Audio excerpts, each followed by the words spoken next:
예. 참 날씨 너무너무 좋은 것 같아요. 그렇죠? 예. 이제 얼마 안 남았습니다. 이제 11월 되면 추워서 이제 아마 히터 틀어야 될 거예요. 참 좋은 날 주셨습니다. 어떤 나라는 지금 전쟁 중에 있는데 참 우리나라에 이렇게 좋은 날 주신 것 한편으로는 감사하고 또 너무나 당연한 것처럼 여기지 않고 우리가 하나님께 깊이 또 특별히 감사할 수 있는 그런 우리 모두가 될 수 있기를 소망합니다. 오늘 하나님을 대접하다라는 제목으로 함께 말씀 나눕니다. 이 앞전에 17장에서 17장 22절에 보시면은 하나님께서 이제 아브라함을 찾아 만나시고 이제 몇 가지 이야기를 주세요. 내년 이맘때쯤에 아들을 낳을 것이고 그 아들 이름을 이삭이라 할 것이라 구체적인, 그러니까 지금까지도 수차례 아브라함을 찾아와 만나 이야기하셨지만 이제는 정확한 때를 알려주시고 그 아들의 이름까지 알려주시는 뭔가 구체적인 그런 말씀을 주셨어요. 그리고 나서 할례를 행하라고, 너와 함께 있는 모든 자들 남자들 다 할례 행하라고 말씀하시고 올라가셨습니다. 그렇게 올라가셨어요. 하나님이 갈 길 가신 거죠. 그리고 나서 어느 날이었어요. 아마 아브라함은 하나님이 지금과는 다른 메시지를 주신 것을 놓고 곰곰이 생각을 할 수밖에 없죠. 그 아들을 이름까지 말씀해 주셨으니까. 그리고 함께 있는 모든 남자들에게 할례를 행하고 정말 너무나 특별한 어떤 의식을 행한 거예요. 그것이 기억에 계속 남았을 거예요. 그래서 그 전과는 다르게 뭔가 깊은 생각에 잠기기에 충분한 그런 상황과 배경 가운데 아브라함이 있었습니다. 그는 지금 마물의 상수리 나무들이 있는 곳에 있다고 말합니다. 그곳은 헤브론 땅이에요. 헤브론은 아브라함이 헷 족속에게서 거두어들인 그 땅입니다. 그래서 여기에서 막벨라 굴을 구입하고 후에 그 안에 사라가 이제 하늘나라에 가게 되었을 때 그곳에 장사를 지내죠. 지금도 이 막벨라 굴은 유적과 같이, 보물과 같이, 국보와 같이 이렇게 아주 극진한 대우를 받고 있어서 외부인들은 절대 들어가지 못합니다. 극히 제한된 사람만 그 막벨라 굴을 들어갈 수 있다고 합니다. 어쨌거나 그 유명한 곳이에요. 헤브론은 도시이기도 하고, 그래서 사람이 많이 오갈 수 있을 것이다라고 생각하지만 이때가 언제냐면 1절을 보시면 날이 뜨거울 때라고 이야기해요. 중동 지역은 날이 뜨거울 때 다니질 않습니다. 이전 성경에는 한낮 정오에 12시 정오라고 기록을 하고 있었어요. 굉장히 뜨거워서 사람이 다닐 거라고는 예상되지 않는 그때에, 그렇죠? 아브라함은 아마 장막 문 앞에 앉아서 하나님이 주신 그 약속에 대해 곰곰이 다시 한번 생각해 보고 있지 않았을까? 그때가 언제쯤 될까? 그렇죠? 그 이삭이라는 아들은 생김새가 어떨까? 이스마엘을 좀 닮았을까 안 닮았을까? 뭐 이런저런 생각을 많이 하게 되지 않았을까요? 아마 뒤에 내용을 봤을 때는 아내 사라에게 구체적인 하나님의 메시지를 전달한 것 같진 않아요. 어쨌거나 그렇게 깊은 생각에 장막문 앞에 앉아서 그 뜨거운 날 정오즈음에 앉아 있는데 갑자기 눈앞에 누가 나타난 겁니까? 2절에 보니까 눈을 들어본즉 사람 몇 명이 있대요? 사람 3사람이 그 앞에 있는 것입니다. 이 중에 한 사람은 이제 오늘 본문의 13절 말씀을 참고해서 보실 때 그 중에 하나는 아마도 이제 여호와 하나님으로 우리가 보게 될 수 있습니다. 그리고 19장 1절, 이제 지금 18장이니까 한 장 더 넘기시면 19장 1절에 보시면 이제 이후에 이 말씀을 이루고 나서 소돔과 고모라로 내려가는데, 셋이 내려갔는데 19장 1절에는 뭐라고 기록하냐면 저녁 때 그 두 천사가라고 기록하고 있어요. 그러니까 두 천사가 내려가는 거예요. 아브라함 집에서 떠날 땐 셋이었는데 소돔 고모라로 갈 때는 2명이었던 거예요. 그러니까 한 명은 지금 어디 가신 거예요? 여호와 하나님은 다시 올라가셨다. 이렇게 우리가 추측을 해볼 수가 있겠죠. 그래서 아브라함은 이제 이 세 사람을 맡게 되는 거예요. 하나님을 포함한 천사들 맡게 되는 겁니다. 어떻게 맞나 보니까 2절의 끝부분이죠. 어떻게 맞습니까? 달려나가 영접하며 몸을 땅에 굽혀서. 그렇죠? 오늘 교회 오시면서 서로 보시고 이렇게 인사 좀 나누셨습니다. 나누셨습니까? 예, 지금 금방도 이렇게 나누셨잖아요. 앞뒤 좌우로 인사합시다 하니까 어떻게 하셨어요? 달려나가서 땅에 몸을 굽혀 엎드려서 아이고 장로님 오셨습니까? 하고 이렇게 인사하신 분이 한 분도 안 계셨어요. 한 분도. 그렇죠? 그러니까 지금 이 모습을 보았을 때 이게 일상적인 모습입니까? 아니면 조금 특별한 모습입니까? 우리도 인사를 하잖아요. 인사하긴 하잖아요. 이 나라 사람들도 인사를 하긴 하죠. 그러나 모든 사람을 만날 때마다 달려나가서 황급하게 달려나가서 영접하면서 몸을 땅에 굽혀서 엎드려서 절하듯이 이렇게 인사를 하는 일은 매우 드문 일이죠. 매우 드문 일입니다. 뿐만 아니라 그냥 그렇게 맞이하면 되는데 오셨냐고 하면 되는데 발을 씻었다. 발을 씻으라고 이야기해요. 4절에. 그리고 5절에 보니까 떡을 조금 가져오겠다. 그리고 마음을 상쾌하게 하신 후에 가소서라고 하는 거예요. 이 대단한 친절입니다. 출애굽기 22장 21절에 보시면은 말씀 참고해서 보시면 너는 이방 나그네를 압제하지 말며 그들을 학대하지 말라. 너희도 애굽 땅에서 나그네였습니다. 출애굽기에도 구약에서는 이방 나그네들을 잘 대접하고 그들을 소홀히 대하지 말라고 기록하고 있어요. 그리고 욥기서도 보시면 제가 참고로 말씀드리면 욥기는 자신의 선행을 이야기하면서 지나가는 행인에게 자기가 문을 열어주었고 그들이 잠자리가 없을 때 잘 수 있도록 해주었다고 자기의 선행을 친구들에게 이야기하고 있어요. 그러니까 지나는 나그네를 대접하는 것은 일종의 풍습이에요. 그러니까 우리가 오늘날 이렇게 인사를 하기도 하지 않습니까? 오늘 이제 수요 예배니까 만나면서 권사님 뭐 오셨어요? 뭐 잘 지내셨죠? 저녁은 드셨어요? 뭐 이렇게 하잖아요. 그렇죠? 그럼 저녁은 드셨어요? 라고 인사를 만약에 했다고 합시다. 그러면 실제로 그렇게 인사를 하고 오늘 이 아브라함과 이제 견주어서 비교를 해보자면 저녁 드셨어요? 했는데 이 권사님이 아무 말도 안 했어요. 그러니까 먹었단 말도 안 하고 안 먹었단 말도 안 했어요. 그러니까 깜짝 놀라는 거예요. 권사님이 저녁을 안 드셨나? 그러면서 갑자기 막 식당에 가서 테이크아웃으로 막 비싼 음식을 지금 테이크아웃 해온 거예요. 테이크아웃 해온 것뿐만 아니라 지금 권사님 그러지 마시고 저기 목욕탕도 좀 갔다 오세요. 발 씻으라 그랬잖아요. 목욕탕도 갔다 오세요. 그래서 오다가 또 목욕탕 티켓 딱 끊어가지고 오고 또 가면서 막 어깨 막 주물러들면서 막 빵긋빵긋 막 웃으면서 권사님 오늘 해피 막 이러면서 온갖 그냥 아양을 다 떠는 거예요. 어떻게 해요? 마음을 상쾌하게 하려고.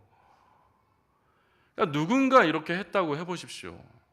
그럼 뭔가 되게 의아한 모습이에요. 그러니까 말하자면 고대 히브리 풍습에 나그네를 대접하는 것은 일상적이고 그들이 일반적으로 그렇게 해온 일이지만은 지금 아브라함이 눈앞에 나타난 이 세 사람에게 보이고 있는 모습은 뭔가 좀 특별한 대단한 어떤 친절을 지금 아브라함이 일부러 베풀고 있다는 거예요. 그래서 어떤 경우에는 이것을 이들이 보기에 그냥 처음 볼 때부터 너무 천사 같아서 그를 벌써 알아보고 그렇게 대접한 것이다, 영접한 것이다라고 해석을 할 수 있을 수도 있으나 그것조차도 그렇게 일반적이지 않은 경우라는 거예요. 그러니까 뭔가 아브라함은 지금 하나님이 주셨던 그 약속에 대해서 곰곰이 생각하고 있던 차에, 그러니까 하나님을 깊이 묵상하고 있던 차에 지금 그것과 함께 눈앞에 온 그 세 사람을 마치 하나님 대하듯이 대하고 있다는 거예요. 이것을 우리가 눈여겨보아야 하는 것입니다. 그래서 어떤 일을 하느냐, 6절에 보니까 아브라함이 급히 장막으로 가서 사라에게 이렇게 말합니다. 속히 고운 가루 세 쌀을 가져다가 반죽하여 떡을 만들라. 지금 집에 떡이 있어요, 없어요? 떡이 없습니다. 그러니까 대접할 떡이 없어요. 근데 지금 사라에게 떡을 만들라라고 이야기를 하는 거예요. 떡이 없는 거예요. 대접할 상황이 아닌 거예요. 좀 타이밍이 맞지가 않아요. 그리고 또 7절을 보시면 아브라함이 또 가축되어 있는 곳으로 달려갔는데 거기에 이제 하인이 있었나 봐요. 그러니까 기름지고 좋은 송아지를 잡아서 하인에게 줍니다. 자기가 몸소 잡아서 하인에게 갖다 줘요. 그리고 요리를 해오라고 부탁을 합니다. 집에 지금 소고기 요리가 있어요, 없어요? 없어요. 그 요리를 하려고 엄한 소 한 마리를 잡아야 되는 거예요. 저장해 둔 소를 가지고 어떻게 하는 것이 아니라 소 한 마리 잡는다고 지금 이 네 사람이 얼마나 먹는다고 소 한 마리를 잡습니까? 근데 소 한 마리를 잡는 거예요. 그리고 또 8절에 보니까 아브라함이 엉긴 젖과 우유, 이것은 있었을 수도 있겠다 생각이 드는데 어쨌든 그것과 함께 하인이 요리한 송아지를 가져다가 그들 앞에 차려놓고 먹으라 합니다.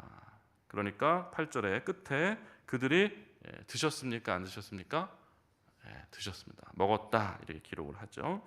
그러니까 이 사건은 아브라함이 대낮에 어떤 환상 중에 세 사람을 본 것이 아니고 천사를 본 것이 아니라 실제로 사람으로 찾아온 하나님과 하나님의 천사를 지금 목격하고 있다는 것이에요.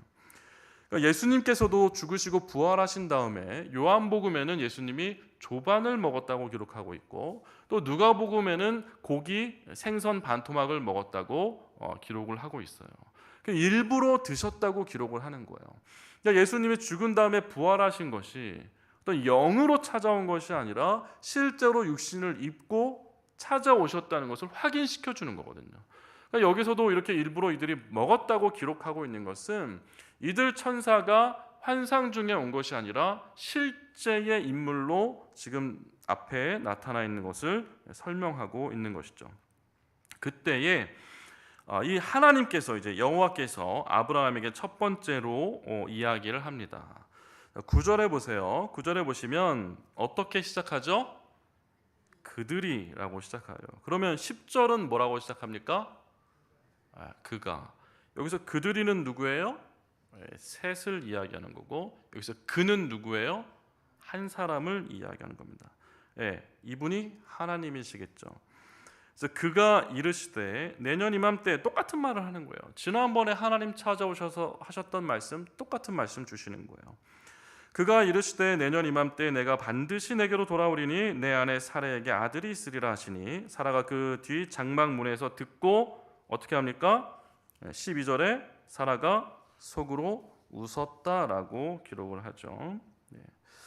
자, 넘어갑니다. 이제 웃었다는 것은 지난번에 봤으니까 오늘은 넘어가고 13절을 보시면 13절 한번 같이 읽어보겠습니다. 시작.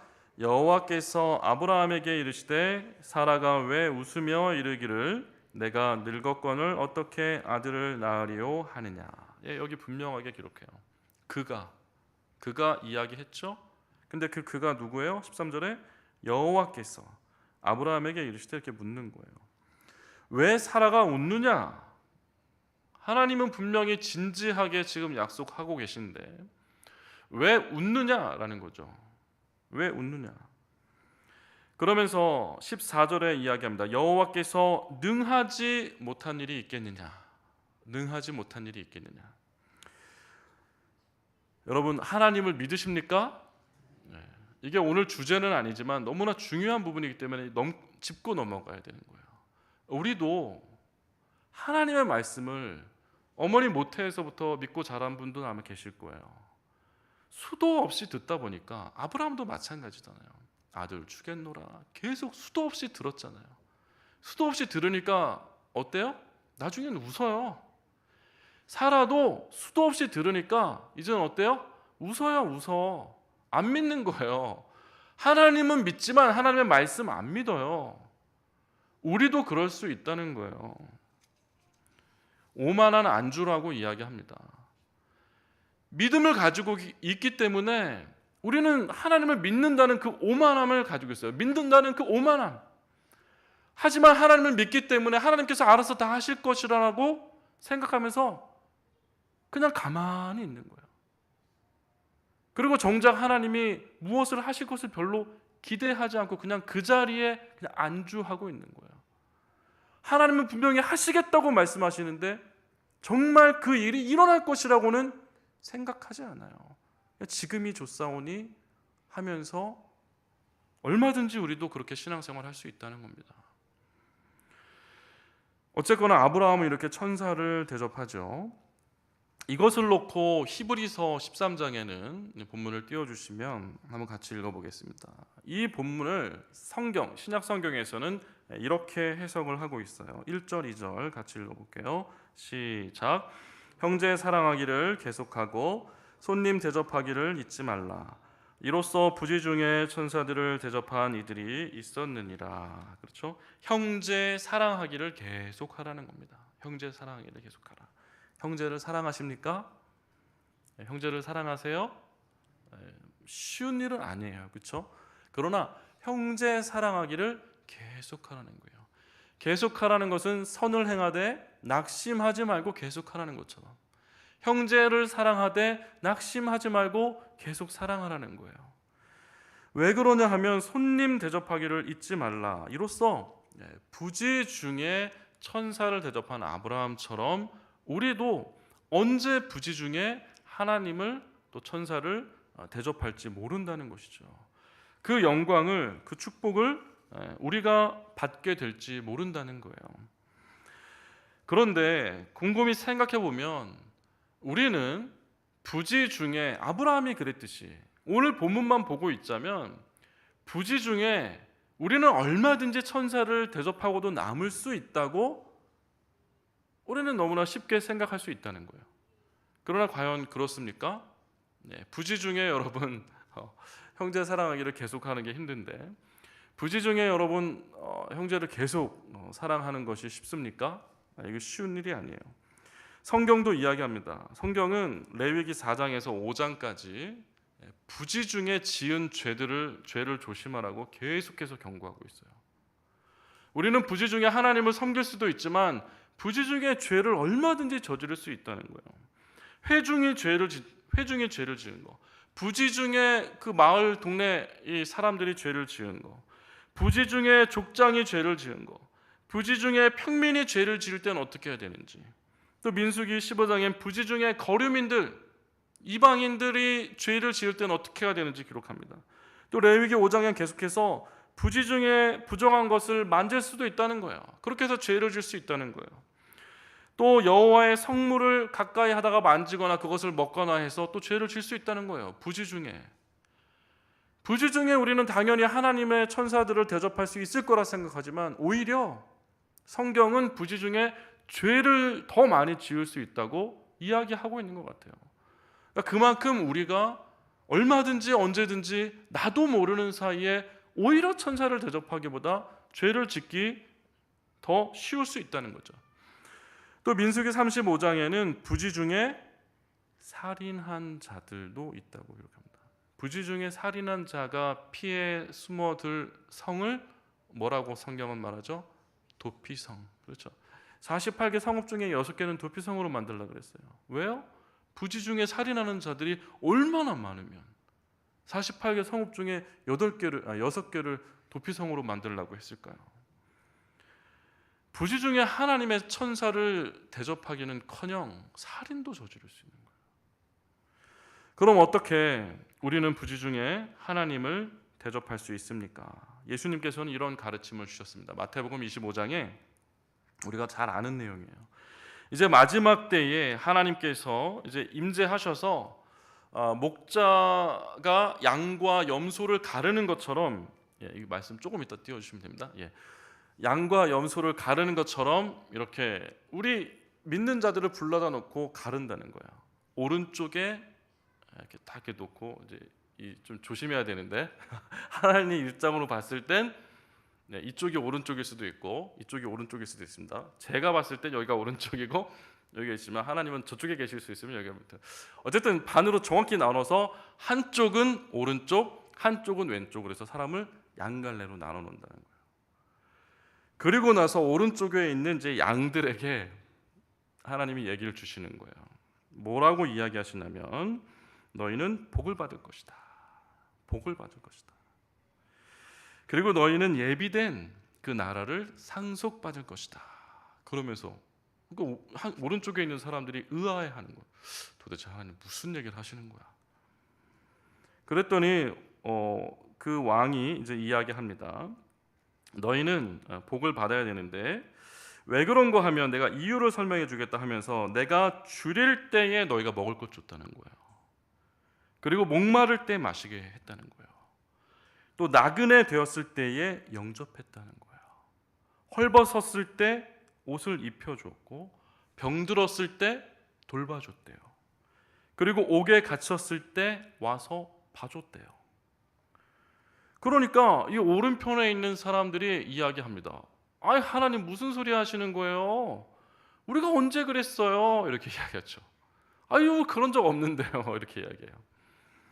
그러니까 하나님께서 이 말씀을 주시는 겁니다. 25장 40절 말씀 띄워주시면은 한번 같이 읽어보겠습니다. 함께 한 목소리로 읽습니다. 시작. 임금이 대답하여 이르시되 내가 진실로 너희에게 이르노니 너희가 여기 내 형제 중에 지극히 작은 자 하나에게 한 것이 곧 내게 한 것이니라 하시고 라고 기록하는 거예요. 그러니까 언제 그랬냐고 하소연하는 이들에게 나한테 했다는 얘기 아니라 지금 너희가 지금 날 처음 봤잖아. 그런데 너희 옆에 있는 지극히 작은 자들 있지? unimportant person이라고 얘기합니다. 별로 중요하지 않은 사람들. 그러니까 우리가 봤을 때 그닥 그렇게 중요하게 여겨지지 않는 사람들. 어린 이들을 포함해서. 그렇죠? 지금 어린이들 저기 막 떠들고 있는데 어린 이들을 포함해서 별로 중요하게 생각하지 않는 그 사람들. 그 사람들에게 한 것이 곧 나에게 한 것이라고 이야기를 하시는 거예요. 참 이 말씀을 전하면서도 좀 이제 조심스러운 부분이 요즘 시대가 악해가지고 어떤 청년이 이런 청년이 있더라고요. 되게 좀 착한 청년이었어요. 그래서 이렇게 회사 끝나고 집에 가려고 하는데 어떤 남자분이 제가 지금 핸드폰을 어디 놓고 와서 그러는데 핸드폰 좀 잠깐 빌려줄 수 있으세요? 그러더니 핸드폰을 빌려줬답니다. 그러더니 갑자기 오토바이를 타고 핸드폰을 들고 그냥 가버렸대요. 이분이. 핸드폰 도둑이죠. 핸드폰 도둑. 근데 정말 아주 착한 여자 청년이었는데 그 이야기를 들으니까 너무너무 속상하더라고요. 참 이것은 강도짓을 벌이려고 강도 당한 자의 흉내를 내는 것은 굉장히 오래된 전형적인 수법입니다. 그래서 이것을 우리가 잘 분별을 해야 돼요. 그러니까 혹여나 여기도 그 청년처럼 너무너무 순수한 아름다운 분이 계실까봐 제가 이렇게 말씀드리는 거예요. 일부러. 안 그러시면 뭐 다행이지만 그럴 수도 있다는 거예요. 그래서 분별은 잘 해야 됩니다. 그래서 셰익스피어가 이렇게 얘기했어요. 영국의 대문호가 모두를 사랑하고 소수를 신뢰하고, 그렇죠? 모두를 사랑하지만 신뢰하는 건 소수만 신뢰하라. 그러면서 누구에게도 잘못을 행하지 마십시오라고 셰익스피어도 그렇게 교훈을 했습니다. 그러나 오늘 이제 아브라함의 모습과 또 예수님께서 마지막 때의 심판의 그 날을 이제 비유로 말씀하셨던 그 지극히 작은 자에게 하셨던 것, 덜 중요한 이들에게 호의를 베풀 것을 그것이 곧 나에게 한 것이라는 것을 하나님이 예수님께서 말씀해 주신 것처럼 우리는 우리가 생각할 때 덜 중요하다고 생각하는 자를 위해서 어떻게 해요? 아브라함처럼 급히 나아가서 엎드려 절하기까지 하고, 그렇죠? 집에 떡이 없어요.